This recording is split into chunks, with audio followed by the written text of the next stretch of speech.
বিৰোধীৰ কি কাম আছে বিৰোধীটো নিস্তেজ বিৰোধীৰ নিস্তব্ধতাই প্ৰমাণ কৰে যে আমি জিকিম আৰু যিদিনাখন আমাৰ প্ৰাৰ্থীৰ তালিকাখন প্ৰকাশ হৈছে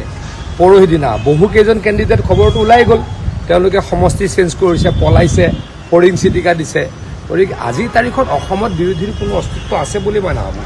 অহংকাৰ কৰা নাই ভৱিষ্যতে আকৌ কেতিয়াবা হ'ব পাৰে যদি আমি বেয়া কাম কৰোঁ কিন্তু আমি দৃঢ়তাৰে কওঁ যে আমি বেয়া কাম নকৰোঁ হিমন্ত বিশ্ব শৰ্মা ডাঙৰীয়াৰ নেতৃত্বত আমাৰ চৰকাৰখনে বেয়া কাম নকৰে মোদী ডাঙৰীয়াইটো ভাল কামেই কৰে মোদী ডাঙৰীয়াই বেয়া কাম কৰাৰ প্ৰশ্নই নাই গতিকে মোদী ডাঙৰীয়াৰ নেতৃত্ব আৰু হিমন্ত বিশ্ব শৰ্মা ডাঙৰীয়াৰ নেতৃত্বত কেণ্ডিডেট পলাই পৰিত্ৰাণ পাব লগা অৱস্থা হৈছে ফৰিং চিটিকা দিব লগা অৱস্থা হৈছে গতিকে তেওঁলোকৰ এই নিস্তব্ধতাই তেওঁলোকৰ নীৰৱতাই প্ৰমাণ কৰে আমি এই ১.৫ মাহৰ পাছত হ'বলগীয়া লোকসভা নিৰ্বাচনত প্ৰায় গোটেইকেইটা সমষ্টিতে বিজেপি আৰু আমাৰ মিত্ৰ শক্তিয়ে জয়লাভ কৰিম